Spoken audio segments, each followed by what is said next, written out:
그 다음에 이제 도연명 카비르 위베큐에 대해서 이야기합니다. 이 세 사람은 시를 혁신한 사람입니다. 도연명은 사실은 200보다 먼저니까 혁신이라고 우습지만은 200 이전에 있었던 궁중시의 규범을 뒤집은 전원시를 만들어낸 사람이죠. 카비르도 산스크리트 시의 규범을 뒤집은 사람이고 위베큐야말로 200을 뒤집은 사람입니다. 3세기 중국 진나라 궁정문의 육기는 문부라는 문학론에서 제왕의 통치를 찬양하고 국가 위엄을 장식하는 것이 문학의 자랑스러운 사명이라 했습니다. 이것이 궁정문학의 아주 보편적인 주장이죠. 이렇게 말한 궁정문학의 줄고 위세를 떨치는 다른 한편으로 이에 반론을 제기하는 경향이 나타나는데 관적을 멀리하고 가난을 견디는 한사, 찰한자 선비산, 한사란 말이 참 좋아요. 한사. 서양 말에는 이런 말이 없어요. 한사가 내면의 진실을 찾는 문학이 또 하나의 흐름을 이루고 더 높이 평가되고 있습니다. 궁정문학과 상이한 한사 문학의 특징을 보여주는 선구자가 5세기 초의 도연명입니다. 하급 관리 노릇을 하다 또 소수민족 출신이라고 해요. 뜻한 바에서 그만두고 전원으로 돌아간다고 한 귀거래사를 내놓아서 높이 평가됩니다. 귀거래사는 좀 장황하니까 이제는 귀전원거라는 시에서 인용합니다. 젊어도 속된 가락과 맞지 않고 천성이 본디 상과 언적으로 했다. 소무 즉 소근하고 성본의 산구다. 참 이 말, 이 열자 말은 참 우리 마음속에 깊이 다가옵니다. 우리 모두 마음속 깊은 속에 이런 심성을 지니고 있어요. 도연명의 문학은 참 담담해요. 뭐 별말이 없는데도 심금을 깊이 울립니다. 홀로 거닐고 다니고 인가와 거리가 있는 곳에 거주했어요. 농민과 어울린 것은 아닙니다. 이것마저도 위백교는 뒤집습니다. 나중에. 인도에는 5세기에 칼리다사가 사쿤탈라라는 희곡을 지은 사람이어서 라사를 이야기할 때 자주 거론되는 사람입니다. 세련된 형식과 화려한 표현을 갖추어 궁정문학의 가치를 최대한 발현했습니다. 그러나 산스크리트 시를 모르니까 이거 참 드럼풍을이지 실상은 몰라요. 이것은 세계문학의 한 정점으로 평가될 수 있고 인도 사람들은 최정점이라고 말합니다. 그러나 너무 지나치면 역전이 일어나기 마련입니다. 인도에서도 궁정문학에 대한 반론이 한사문학, 인도에는 한사란 말이 없는데 한사란 말을 적용할 수 있습니다. 문학으로 나타난 것이 상당히 뒤에 칼리다사보다 거의 10세기가 지나서 카비르는 미취한 사람이고 배를 닦는 하층 카스트에 속합니다. 또 일자무식이라고 합니다. 그러나 깊이 깨달음이 있어 궁정문학과 극히 대조가 되는 오히려 빈민문학에서 화려한 수식과 아주 다른 진실한 내심의 소리를 들었습니다. 카비르는 힌디어를 쓰는데 뭐 산스크리트도 모르고 힌디어도 모르니 사실 이런 말을 해도 봉사단정국입니다. 그래도 말하지 않을 수 없어서 그저 몇 구를 영어를 통해서 중력으로 옮깁니다. 칼리다사가 한껏 정교하게 다듬은 산스크리트를 버리고 카비르는 힌디어 구어로 편하게 말하는 노래를 쓰어서 글로 쓴 게 아니라 카비르가 노래를 지으면 다른 사람이 듣고 외워서 옮겼다는 거예요. 구전으로 전포됐어요. 구두로 퍼뜨렸어요. 배짜는 카스트에 속한 하층 빈민으로 살아가면서 겪는 고난을 절대자와 만나는 각성으로 발표해요. 미천함을 밀수록 고난을 겪으면 결수록 험하게 살수록 절대자와 만난다. 이런 이야기입니다. 드러나지 않고 감추지 않고 나타나지도 않고 숨지 않은 그분을 위해서 자기를 희생하고 남을 위해 봉사하자고 했습니다. 절대자와 만나는 뭐냐? 자기가 잘났다는 생각을 다 버리고 밑바닥으로 내려서 남을 위해서 자기를 바치는 것, 그것이 절대자와의 만남입니다. 절대자는 보이잖아요. 그런 남을 위해서 봉사하는 행위가 절대자와의 만남입니다. 절대자는 따로 있지 않고 자기의 그런 각성과 행위 속에 있습니다.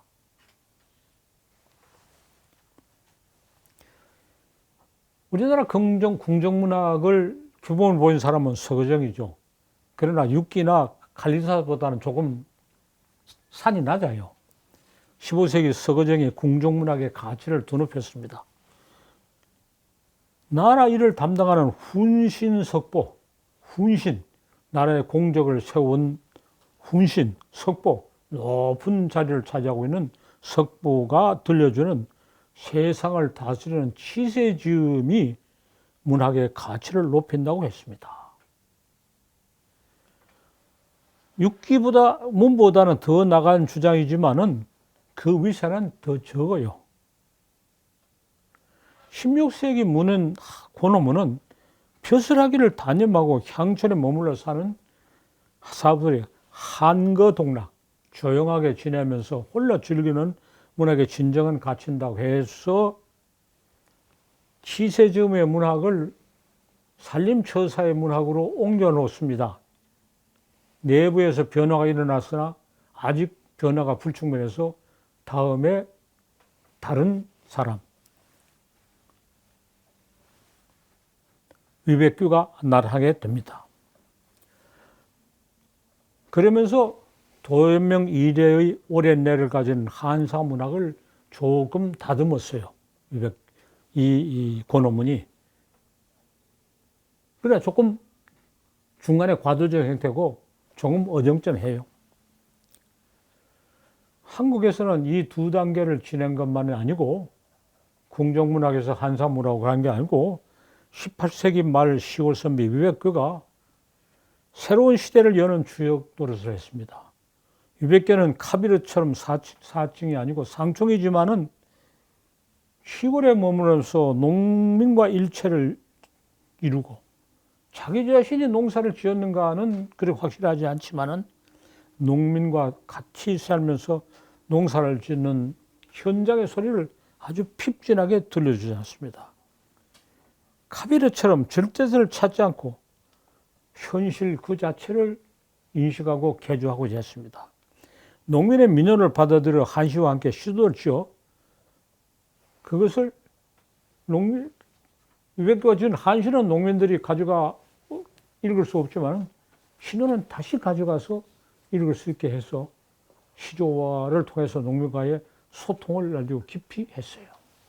농민으로부터 받아들인 것, 농민에게 주는 소통을 해서 농민과의 동질성을 더 확실하게 했습니다. 서거정이나 권어문이 사용한 용어를 이용해서 위백규가 무엇을 했는지 말해봅시다. 훈신석보의 치세지음과는 반대가 되는 초야서생의 불평지음을, 초야서생이라 하면 훈신석보가 아니에요. 치세지음에 대해서 불평지음이죠. 불평지음, 내가 지어낸 말이죠. 현실인식의 출발을 삼았습니다. 동민과 더불어 고락을 함께 하면서 충만한 체험을 통해서 권어문은 한과 동락, 조용하게 살면서 혼자 즐거움을 누린다는 게 아니다. 분생동락이라 할 수 있는 거 바꿔놨어요. 분생동락도 내가 지어낸 말이죠. 분주하게 농민과 함께 더불어 살아가면서 즐거움을 같이 하는 한거동락의 반대를 분생동락이라고 내가 지어냈어요. 그런 농민과 함께 노동하는 그런 충만감 속에서 조용히 혼자 완성하는 즐거움과는 전혀 다른 거예요. 도연명의 즐거움과 권어문 즐거움은 전혀 다르고 도연명도 권어문도 농민과 가까이 하지 않았어요. 그래서 농민과 일체를 하면서 더 큰 즐거움을 얻었어요. 이렇게 해서 도연명도 뒤집고 이백도 뒤집었어요. 이백 뒤집기는 그때 이미 충분히 이루어졌어요. 보대를 뒤집기는 아직도 잘 이루어지지 않은 거와 달라요. 보리를 두고 지은 시, 보리를 둔 연작시가 있죠. 죄맥, 대맥, 한시연작에서 농부와 보리가 주고받는 말을 해요. 농부와 보리가 주고받는 말은 자기와 농부와 주고받는 말을 농부와 보리가 주고 받는 말로 더 출진하게 나타냈어요. 미수사스는 곡식이라고 나무려니 보리는 농민이 살아갈 수 있게 하니 고맙게 여겨야 한다고 응답했습니다. 농가 구정이라는 시조에서는 땀을 듣는 대로 듣고 배는 쬐는 대로 벤다. 땀이 듣다는 건 땀이 흐른단 말이죠. 말로 농동의 열기와 고난에 동참하고자 했습니다. 둘러내자 길찬 곳 둘러내자 발행의 역고를 골골마다 둘러내자 하면서 논매기 노래에서 하는 소리를 시조에 옮겨놨어요. 그러나 우리는 여기서 등장하는 어휘를 거의 잊어버렸어요. 그 노동을 모르니까 안 하니까. 둘러내자는 말은 논을 한 골씩 메어 나가자는 말입니다. 민요에 항상 나오는데 나도 민요 조사를 할 때까지 이런 말이 있는지도 몰랐어요. 둘러내자 그래요. 길차는 아주 길다는 말입니다. 골은 움푹들어간 곳입니다. 발행이와 역고는 논에 난 잡초입니다. 발행이와 역고가 논에 난 잡초고 어떤 것이라고 사전을 찾아서 시조의 넓이가 깊어서 줄을 달아놨지만 그 사전을 봐도 우리는 알 수 없어요. 실물을 보고 자라면 아는데 시골의 아이들은 다 알 건데 당대 석학이라는 사람 몰라요.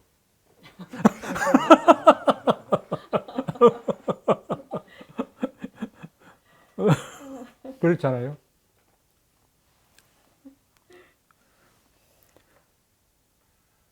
이런 것들을 제가 논을 면제하겠습니다. 개념을 전하는 지식의 은사, 저 아래쪽에 삶의 움직임을 나타내고 있는 말을 그대로 들려주었습니다.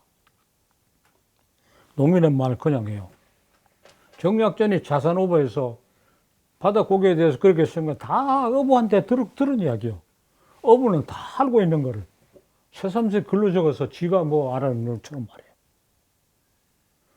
어부가 고기 잡에서는 박사입니다. 농부가 이런 들 농사에 대해서는 박사죠. 거기에 대해서 이 지식에는 뭐 박사는 못하고 그쪽이 박사라면 이건 초등학생 안 된다고. 그래도 이 사람은 그래도 얻어듣고 이걸 옮기는 거죠. 배부른 사람 얻어들을 사람 없고 요즘 사람 봐도 몰라요. 둘러내자 길창고 둘러내자 발행이 역고를 골골마로 둘러내자 뭔 말인지 아는 몰라요. 영어는 알아도 이건 몰라요. 그렇게 됐어요.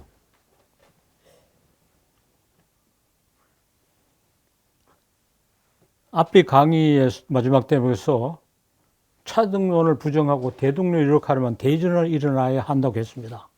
그것을 하는 게 문학의 사명이고 문학사 탐색을 통해서 그 작업을 점검하지 않겠습니다.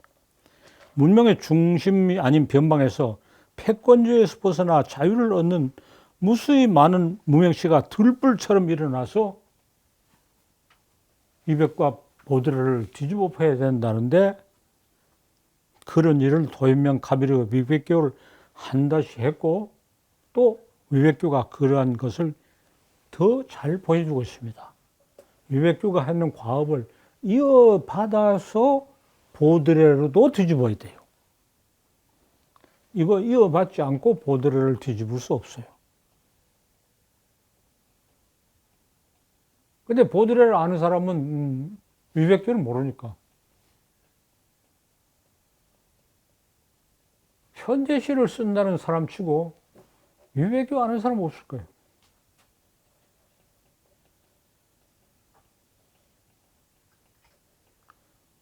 막 개탄해도 소용없고 거기에 대해서 연구하고 밝히고 강의하는 일을 계속 열심히 해서 계속 열심히 하는 수밖에 없어요. 자, 여기 대해서 토론해요.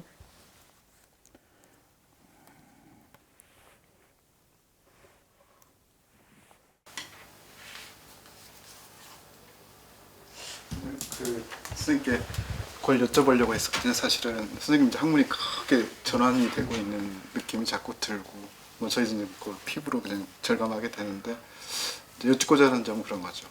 그 생각론에서 이제 큰 학문의 정점을 찍으셨는데 이제 다시 이 대등론을 가지고 나오셨어요. 이 대등론이 나와서 우리에게 어떤 것을 새롭게 던지고자 하는지 짐작은 됩니다. 제가 그러니까 결국은 대등론은 새로운 인권 선언보다 더 나아간 창조 주권이라고 하는 것으로 직결이 돼서 어마어마한 지금 새로운 혁신과 그 어떻게 보면 은혜로운 말들이 이게 쏟아져 나오는데요. 지금 죄송하지만 이 부분에 대해서 충분히 감지를 했거든요. 근데 그 말씀을 좀 다시 해주시면 어떨까요? 이제 궤적을 그리면 보드레르에 대해서 이제 심취하고 공부했어요. 거기서 상징주의로 가서 초현실주의까지 썼어요. 그거 공부하다가 이게 아니다고 해서 극과 극으로 전개한 게 한국 구변문학으로 전환했어요. 탈춤, 민요판, 설화로 전환. 내가 구변문학으로 전환하지 않았으면 극적인 전환은 못했어요. 그래서 초해주주시하고 봉산탈춤은 이 지구상에서 존재하는 문학 예술의 형태 중에 가장 극과 극이야. 극과 극으로 전환했어요. 그래서 모든 걸 뒤집어 보기 시작했죠. 그래서 구비문학을 통해서 수많은 체험적 각성을 하고 고전문학으로 한문학으로 현대문학까지 다 나와서 국문학 세계를 전체로 휘어잡았는데 체험적인 또는 작품을 통해서 전부 잡다하게 휘어잡은 것을 그렇게 하면서 역사로도 가고 철학으로 간 것을 한마로 휘어치려면 생각론이 필요했어요. 생각론을 발견하고 정리범으로써 그 모든 수고가 하나로 압축된 거죠. 그러나 생각론은 난해한 이론이고 고답적이고 실감이 덜해요. 그리고 천지 만물의 이치를 말해줄 뿐이지 사람들 사이의 관계를 구체적으로 말해주지 않아요. 생각론은 우리가 실제로 해야 될 그런 실천적 과제가 뭔지를 말하기 어려워요. 예, 대등론은 생각론을 사람들 사이의 관계 이론으로 옮겨놓은 겁니다. 우리가 나날이 무엇을 해야 되는 걸 말해주고 있어요. 위백교가 자기를 최대한 낮추어서 농사짓는 농민 밑바닥으로 갔기 때문에 천지가 다시 열려고 이런 생각을 할 수 있다. 위백교가 선택한 것은, 위백교가 인식한 것은 생각론일지 몰라도 위백교가 실천한 것은 대등론입니다. 야, 우리도 대등을 실천함으로 인해서 새로운 인식을 하고 할 수 있다. 그리고 대등론은 인간관계론이고 실천론입니다. 그래서 대등론이 소개해요. 대등론을 함으로써 창조주권을 발견한다. 예, 생각론이 가지고 있는 좀 고답적이고 난해한, 그러나 변증법하고 맞서서 투쟁할 때는 생각론이 투쟁하지 대등론이 투쟁하는 거 아니에요. 차등론에 대해서 대등론이 투쟁하는 것은 그렇게 중요한 싸움은 아니라고요. 차등론이 대등론 가지고 무너질 것 같아도 변증법이라고 하는 고도의 무장을 하고 나온 놈은 그 만만찮아요. 대등론과 역부족이야. 그거는 생각론이랄 때. 큰 전투는 생각론이 하고 우리의 나날 일상적인 일은 대등론이 하는 게 마땅하다. 이렇게 말할 수 있어요. 생각론만 계속 했으면 우리의 일상적인 과제, 현재 이런 걸 하지 못했을 거고 창조주권론을 쉽게 풀어내지 못했을 거예요. 그래서 생각론과 대등론의 양면이 각기 의미를 가진다. 선생님 문학사 이론에서 단계별로 진행될 때 고대 이제 그 자민적 중심주의, 그러니까 이제 거기서 차등론이 이제 일단 제기가 됐고, 그다음에 이제 평등론이라고 하는 것은 이제 중세 보편주의 때문에 아니요, 중세 보편주의가 아니고 근대에 나타나요. 근데 예, 중세 보편주의는 차등론을 아주 고도로 이렇게 순화시키고 발전시킨 것이라 할 수 있어요. 왜냐하면 중세 보편주의라고 하는 것은 모든 것이 하나인 이상과 현실을 각기 다른 것을 이원적으로 존재하고 있어요. 그래서 위에 것만 보편적이에요. 그리고 상층만 그 보편주의에 참가하고 있지, 지식인만. 일반 사람은 참가하지 못하고 있어요. 그래서 차등론을 굉장히 넓히고 순화한 이야기지. 그래서 더 넘어서기 어려운 거지, 보편주의는. 근데 이제 선생님 말씀 충분히 이해가 되긴 하지만 사람은 신 앞에 모두 평등하다. 일체 유신적, 일체 중생 신류 불사 이런 예. 걸 놓고 보면 교리 자체는 평등해요. 네. 평등을 주장하죠. 그러니까 평등을 주장하는 것이 아주 굉장히 단수가 높기 때문에 반론을 하기 어려워요. 그래서 이런 거지. 이상적인 차원에서는 모든 게 평등하고 현실적으로는 다 차등한 거지. 그러니까 이상의 평등을 근거로 해서 현실의 차등을 합리화하는 거고. 지금은 평등이 이루어지지 않지만 내세는 이루어지고 깨달은 후에 이루어진다. 이게 법중세 보편주의 구조죠. 그런데 이제 이상에서 이루어진 평등은 현실에서 이룬다고 하면서 근대가 시작됐는데 이 평등에 굉장히 문제가 많은 거죠. 평등은 실제로 이루지 못했고 또 평등을 무리하게 이루려고 하다가 평등을 무리하게 이루려는 모든 것은 극도의 차등을 불러내요. 특히 공산주의 혁명을 해서 평등을 이룬다는 게 공산주의의 가장 큰 이념인데 혁명가와 일반 민중은 혁명한 사람들은 그것을 알고 지도하고 민중은 그걸 따라와야 되고 그래서 평등을 일거에 강제적으로 이룩하려고 하기 위해서 독재라는 수단이 나타났는데 독재는 불가피한 수단인데 수단이 목적처럼 돼서 일당 독재 수령의 무오류는이 그냥 통용되는 거예요. 그러므로서 평등을 극단적으로 일거에 이루려 하는 노력이 차등을 더 심하게 가져왔어요. 그래서 혁명의 지도자뿐 아니라 그 후계자도 과거의 어떤 제왕이나 어떤 종교의 사제자보다 더 완전한 권력을 가지고 더 절대적인 신임을 요구하게 된다고. 이건 아주 모순이지. 그래서 그것은 평등론이 가지고 있는 자기 모순이다. 이렇게 말. 그걸 타파하려는 데는 대등을 해야 되지. 평등을 이룩하기 위해서 세상을 바꾸려고 하는 모든 노력은 그런데 귀착하고 말아요. 그래서 지도자는 잘나고 계도해야 되고 계몽해야 된다. 그 생각이 없어져야 돼. 그래서 지금은 평등론의 허상을 버리고 대등론을 선택하는 것이 이 시대의 가장 중요한 일이다. 이렇게 말할 수 있어요. 아무도 거기 생각을 하지 않고 평등을 이루려. 또 평등한 문제가 지도자와 민중 사이의 문제가 있어야 아니라 수평적인 평등도 평등은 끊임없는 경쟁을 낳아요. 끊임없는 경쟁을, 끊임없는 분열을 가져와요. 그래서 코로나가 유지할 때 사재기부터 하는 게 평등을 위한 내 권리를 내가 확보하는 거죠. 평등은 남에게 양보해서 공동체적인 결속을 다지자는 것을 없애줬어요. 더 심하면 미국에서는 코로나 유지가 가서 무기부터, 총부터 사는 거죠. 내 권리를 주장하기 위해서. 그래서 공동체적 결속을 파괴해버리는데 대등론은 공동적인 결속을 회복하고 가져오게 해요. 대등은.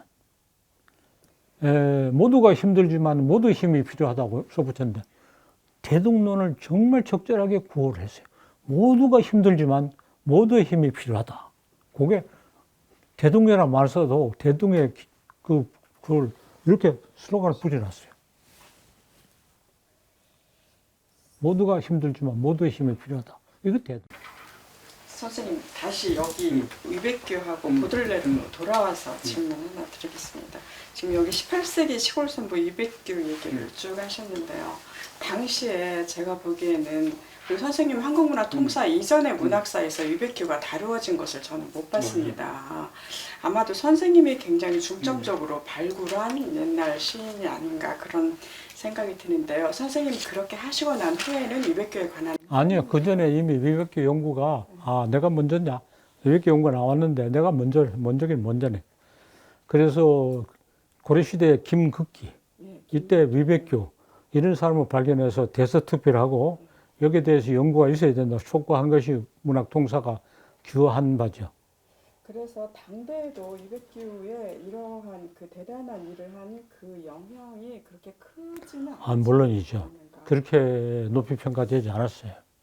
높이 하지 않았고 묻혀 있었죠. 그리고 우리가 이제 근대화를 구체적으로 자생적으로 했으면 유백견이 최한견이 하는 것이 크게 발표될 가지고 해야 되는데 이것들이 약효가 나타나기 전에 그 식민지적인 개발하고 서양 문화가 돌아가지고 이것이 잊혀졌다고. 이제 정신을 차려서 우리 길을 찾아야 할 테니까 이것들이 다 발견되고 평가되고.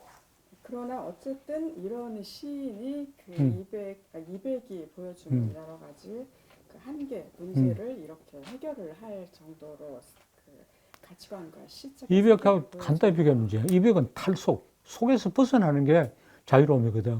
여기는 속을 바꿔놓는 거지. 속을 바꿔놓는 거야.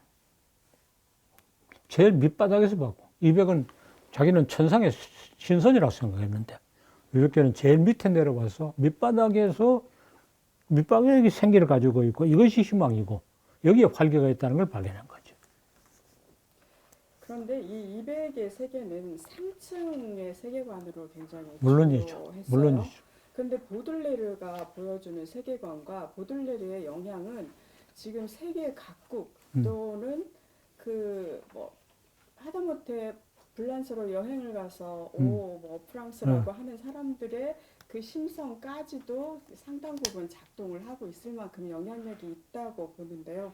이런 유백규 같은 인물이 나타나서 자, 우리는 해결하는 거를 이제 어떻게 저 지원할 18세기 수 무렵에 있을지. 창조됐던 철학, 문학의 유산들이 거의 아직도 알려지지 않고 널리 이렇게 읽히지도 않아요. 아주 뛰어난 소설들, 무슨 천수석이나 보은교련 같은 거, 소설 전공하는 사람도 이런 사람도 없을 정도로 아직도 그게 일반화되지 않아요. 그걸 일반화하기 위해서 그 목록을 정하고 가치를 하려고 한국문학통사에 그렇게 역설했어도 아주 세상에 바꾸지 못했고, 그런 고전문학 전집이 일반인이 읽을 수 있는 형태로 나오지 못하고 고려대학에서 나오다 말았고, 그건 내가 처음에 기획하는데 참가해가지고 굉장히 열심히 떠들고 전 100권 하려고 하는데 전 100권 하면 누가 돈 안 대준다, 전 200권 하면 누가 돈 대준다, 섭외력이 부족했는데 돈도 못 가져오고 팔리지도 안 하고 급판이 돼버렸어요. 아직도 그래요. 아직도 그래. 아직도 그렇기 때문에 그것을 발굴하고 개성해야 될 일이 많으나 그 자체보다도 더 큰 이야기를 하면서 이걸 해야 돼. 이것이 우리를 위해서 필요한 게 아니고 세계를 위해서, 인류를 위해서, 미래를 위해서, 다음 세대를 위해서 이런 의의를 가진 데까지 말을 해야 그 가치가 더 커져요. 과거에 우리는 국학은 우리나라를 위해서, 우리를 위해서 필요하다는 얘기만 했는데 그게 아니고 근대라는 시대가 종말을 보이기 때문에 다음 시대의 대안으로 이걸 해야 된다 하는 것을 말해야 될 시기가 온 거예요. 그러면 오늘날 유백규와 가장 비슷한 역할을 하는 어떤 시인의 사례가 오늘날 시인들 내가 다 훑어보지 못해서 상당히 그 민초들이 많을 거야. 많은데 그렇게 뚜렷한 그 작업을 하지 못한 것이 너무 일상적인 관심사에 매몰돼 있고 시야가 좁고 아까 적당히 무식하고 적당히 유식해야 되는데 무식해도 되는 건 유식하고 유식해야 되는 건 무식해서, 그러니까 유무식이 적당한 건 좋은데 그게 바뀌어가지고 큰 건 모르고 작은 것만 아니기 때문에 지식으로 하는 게 아니라 시인은 그것을 직감으로 알아야 됩니다. 직감이 조금 편파적으로 되고, 또 지식이 왜 필요하냐면 잘못된 지식을 물리치기 위해서는 이열치열을 해야 돼.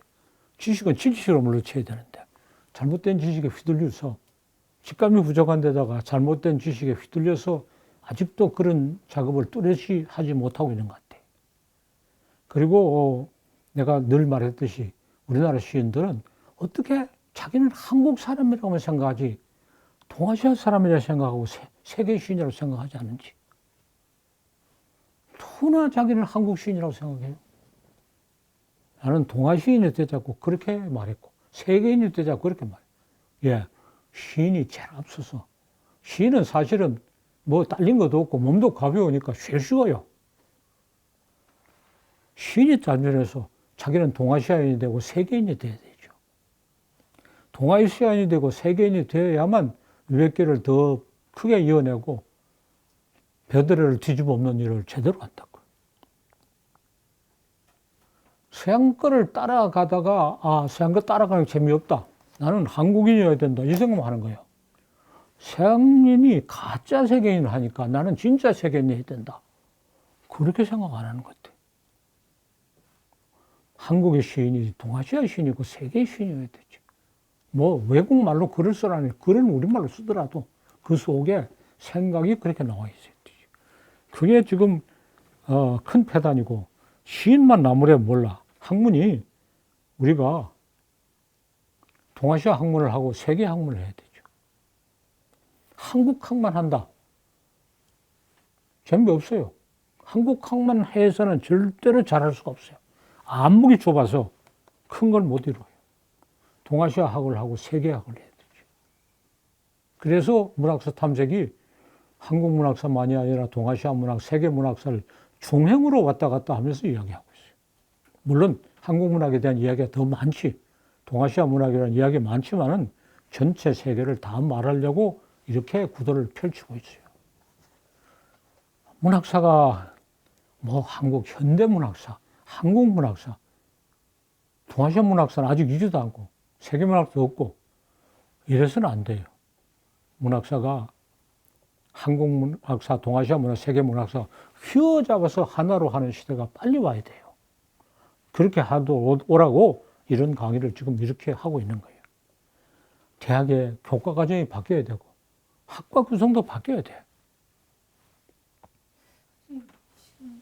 지금 시대에서는 서정희 씨의 역할을 대중가요나 지금 요즘에 트로트나 BTS 같은 경우도 세계에서 되게 인기를 끌고 있잖아요. 그래요. 대중가요를 하고 있어요.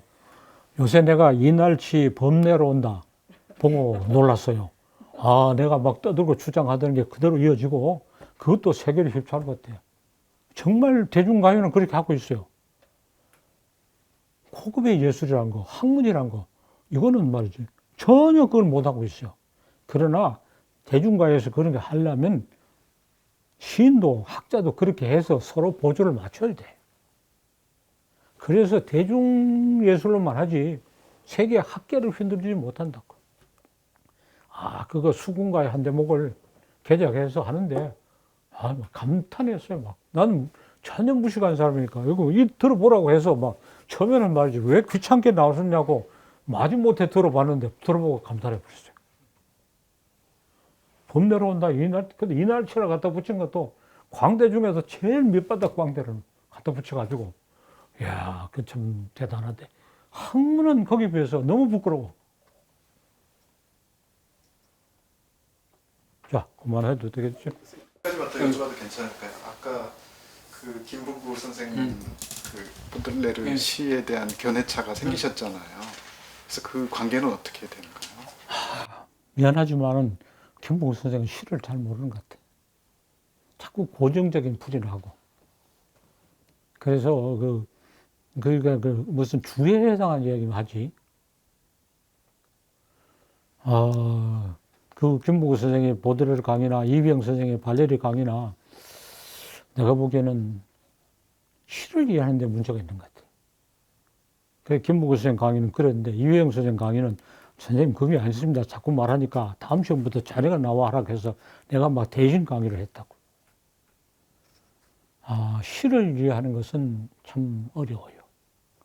그냥 불을 잘하고 불문학하는 게 되는 게 산문을 하는 사람도 시는 안 되는 것 같아요. 산문도 또 그렇게 말하면 시를 이해하는 사람이 산문을 과연 이해하는가? 아니요. 소설도 안 되는 것 같아요.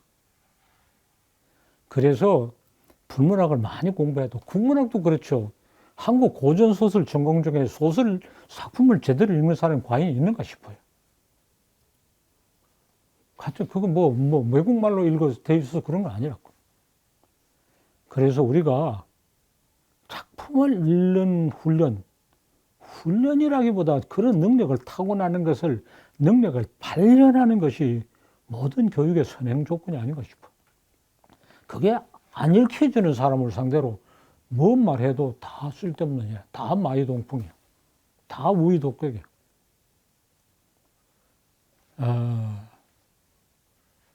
그게 참 문제예요.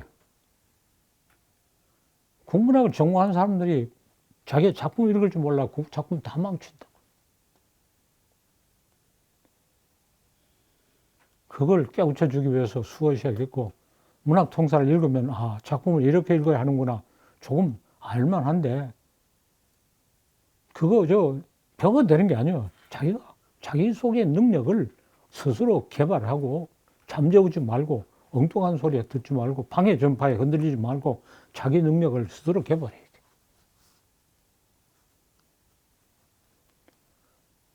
네, 그래.